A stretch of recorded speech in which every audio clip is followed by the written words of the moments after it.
Hi there. I made this video to tell you about my experience as a digital nomad, working remotely on my business over 3 years in 7 countries. I'm sitting here going through the camera roll of my iPhone making this video in Heredia, Costa Rica, which is just outside San Jose, looking for videos and photos to share my story. Alright, cue the uplifting tropical music to enjoy while you envy my life. Up until a few years ago, I always believed I would first have to become a millionaire to travel the world, but this is far from the truth. In fact, it is much more economical to live in many other parts of the world while having an equal or greater quality of life. You definitely don't have to be rich or a trust fund kid to travel around the world. The key is to have an income which you can earn while working remotely, usually performed over the internet. Unfortunately, I'm not a girl with a nice butt and millions of followers, so I have to put work in as a web developer to afford to travel around the world.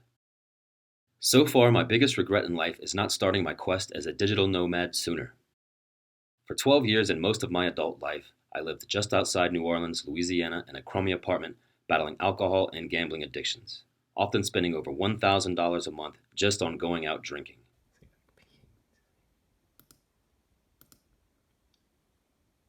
Jesus. I now prefer to spend my time exploring new cities and beaches and keeping fit while doing so. The life of a keyboard jockeying solo entrepreneur can be quite of a lonely one. I have no coworkers and never see my clients face to face. In fact, I have no idea what they look like unless they have an avatar on their email or instant messaging profile. Since beginning this nomadic lifestyle, I have found that making plans and traveling helps break the monotony of day to day life, which can lead to bad habits and addictions. Although this new lifestyle doesn't solve all my problems, constantly moving from city to city can still leave me feeling a bit lonely at times.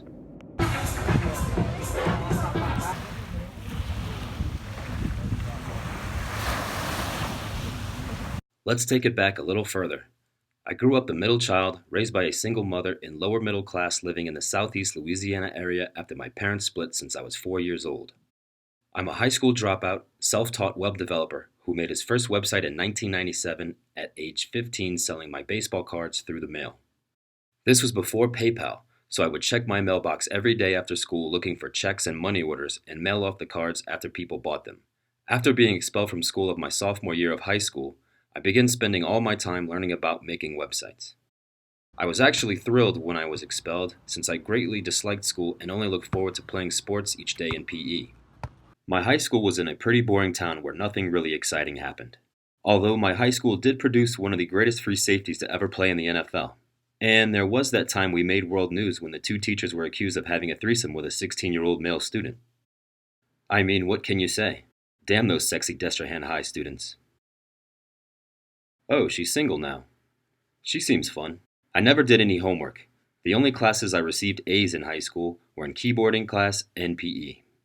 If only I could have found a way to keep interested in going to school. Oh well, things have worked out for me. To be more specific about the kind of work I do, I am the developer of a WordPress plugin called Tubase, which is used to build adult video websites.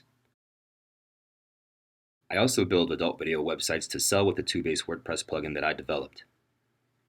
To be honest, my involvement in the adult industry is not something I tell very many people about.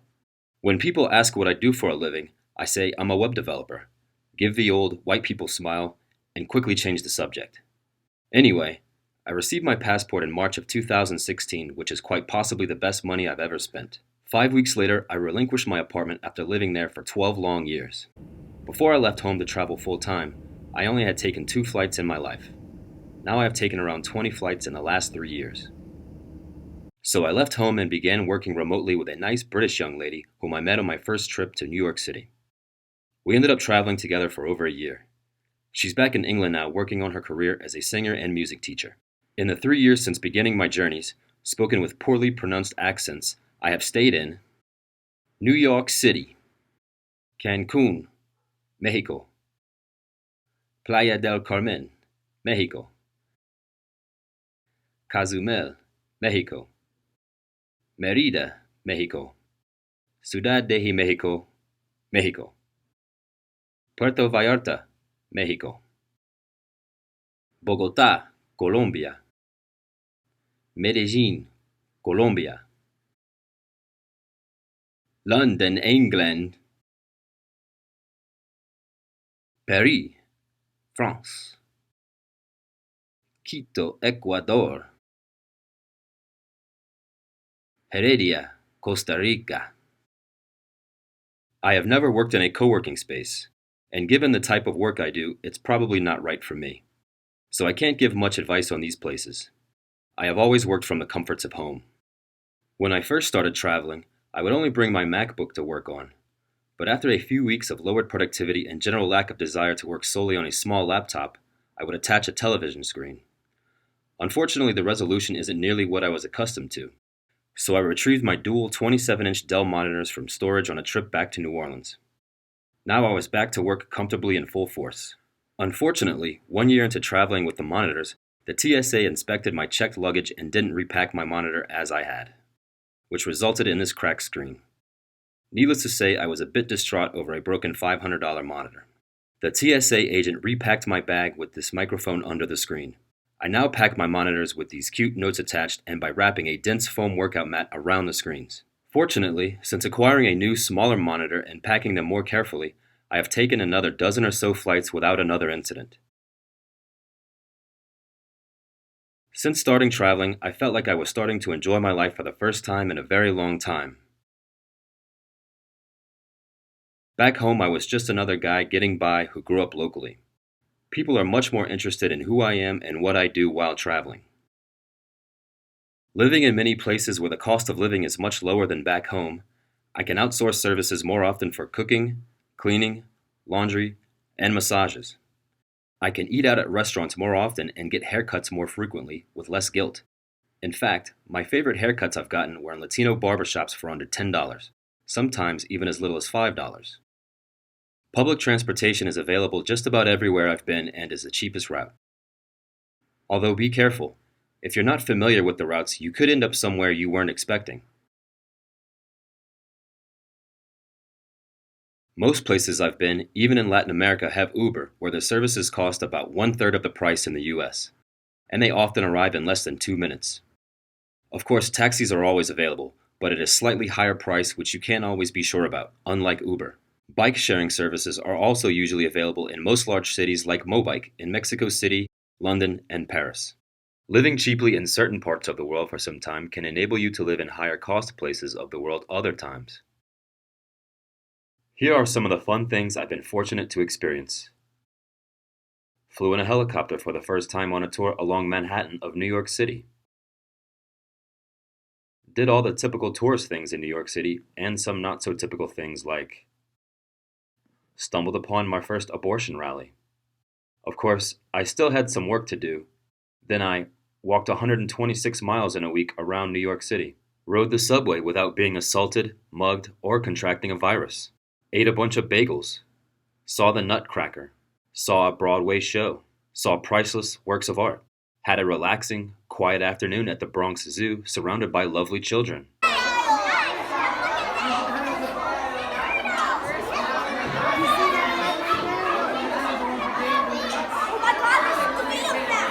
In Mexico City, we stayed in a penthouse suite with a lap pool overlooking the city. Paddle boated on a lake. Went to Lucha Libre, a Mexican wrestling match. Did a little bit of work. Alright, time out.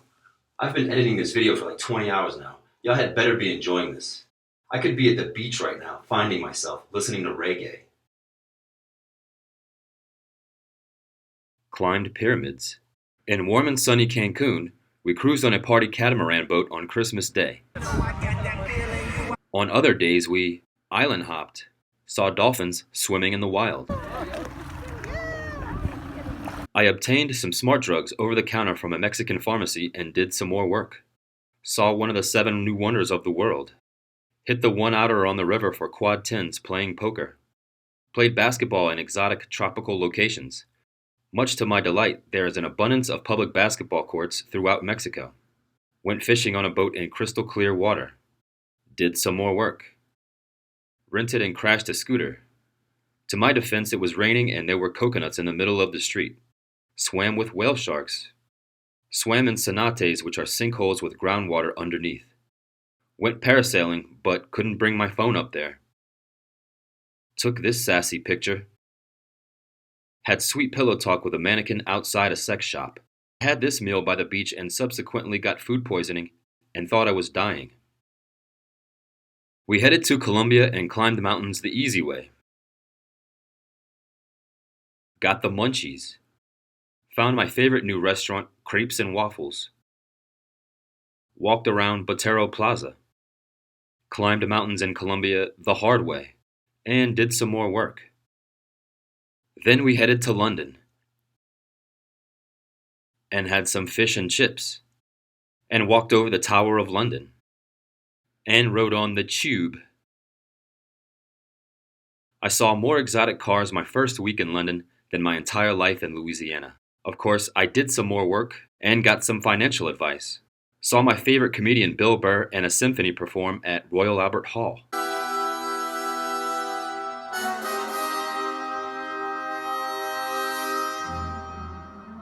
Got the munchies. Went to West Lulworth on the south coast by the English Channel, where the guy at the top right just proposed over the Lulworth Cove. She looked happy, so I think she said yes. And I took this photo of myself, which I have been using on most of the avatars on my social media profiles. We even went to the royal wedding of Prince Harry and Meghan Markle at Windsor Castle. And Harry waved at me.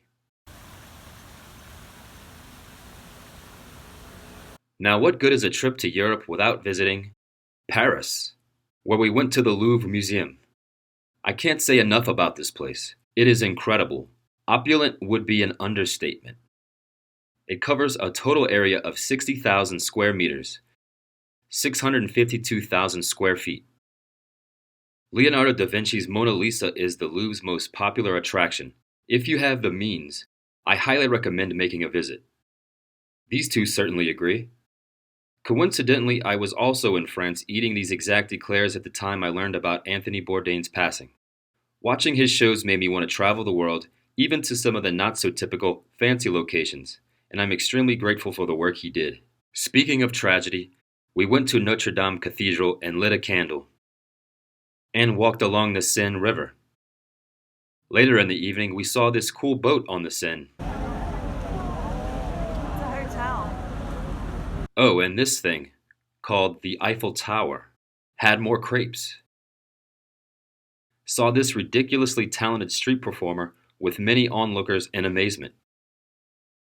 Got the stink eye from this lady walking on the street while she was trying to enjoy her treat. Oh, and I got detained at the border by British Customs over a misunderstanding while returning to England. Made it back into England. Did some more work. And saw the legendary The Rolling Stones play in their hometown. Went to the top of the Shard for the great views of central London. Next, I went to the equator, the middle of the earth, in Quito, Ecuador. I took a cable car up the mountain and walked up the rest, to get higher than I had ever been. Back on ground level, I got solicited by a streetwalker. Don't worry, I didn't call. But I did enjoy the Ecuadorian cuisine, and some fine American cuisine. Fun fact, Ecuador has been using the US dollar as their currency since the year 2000. Take note, Venezuela. I did some more work while watching Drew Brees pass Peyton Manning to become the NFL's all-time leader in yards passing. After Quito, I went back to New Orleans for a tall, beautiful blonde young woman I met while playing poker at the casino the month before in September of last year. We dated for several months and I ended up falling pretty hard, and ready to settle down with her in New Orleans. But she wasn't who I thought she was, and this one didn't work out. Oh well, my only regret is I can't see her face while she watches this video. So ladies, I'm single again and looking. If you're cute, have a passport and no felonies, drop me a line. Not convinced yet? Here's a picture of me kissing an adorable puppy. After leaving New Orleans again, to pick myself up again, I headed to Puerto Vallarta, where I got lots of work done with the help of a Mexican pharmacy. I got back in the gym, played some basketball, went to the beach and bar. So now I'm in Costa Rica traveling again with lots of plans for places to visit while working on myself, developing new skills, with new projects in the pipeline. In my old life, year after year would go by feeling like not much had changed. Now when I reflect over each passing year, it's hard to believe it's only been a year with all these new amazing experiences. I'm back doing the things that I love while making the best of each and every day. I can't believe I didn't play any basketball for 15 years in the beginning of my adult life. It was my favorite sport as a kid. In the meantime, I'll keep focusing on the road ahead. How long will I continue this location-independent lifestyle? I don't know. Lately, I've been hearing it's all about the journey and not the destination. I'm just taking it a day at a time and remaining thankful for my health and freedom. I'll probably return home again one of these days. I mean, with all these reasons to go back, who could stay away forever? If you've been thinking about starting your own journey as a digital nomad, but don't feel like you're ready, here is my advice. Conditions will never be perfect in life. Just have faith in yourself and take the plunge. Yeah, you're looking at a new boss. New